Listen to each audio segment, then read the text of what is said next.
નમસ્કાર મિત્રો, સ્વાગત છે તમારું બજાર ભાવ અપડેટ ચેનલમાં। તો મિત્રો, આજના ગુજરાતના તમામ માર્કેટ યાર્ડના ડુંગળીના બજાર ભાવ અને ડુંગળીના ભાવમાં વધારો થયો કે ઘટાડો તેના વિશે આ વિડીયોમાં જાણીશું। તો વિડીયોને છેલ્લે સુધી જોતા રહેજો અને જો તમે ચેનલમાં નવા હોય તો ચેનલને સબસ્ક્રાઇબ કરી લેજો, સાથે જ બાજુમાં આપેલ બેલ આઇકનને પણ દબાવી દેજો, જેથી કરીને તમને દરરોજના તાજા બજાર ભાવ અને તેને લગતા તમામ સમાચાર મળતા રહે।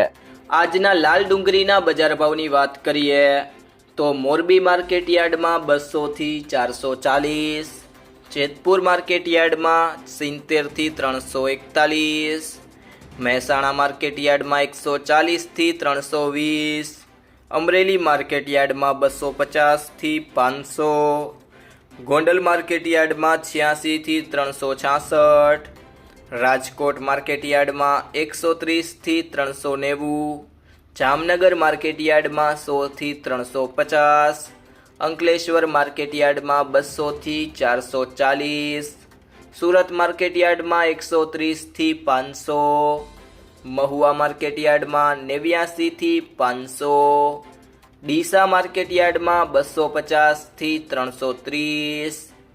વાસણા માર્કેટ યાર્ડમાં 260 થી 400। મિત્રો, જો તમને આ વિડીયો પસંદ આવ્યો હોય તો વિડીયોને લાઈક કરો, તમારા મિત્રો અને સંબંધીઓ સાથે આ વિડીયોને શેર કરો અને જો તમે ચેનલમાં નવા હોય તો ચેનલને સબસ્ક્રાઇબ જરૂરથી કરી લેજો।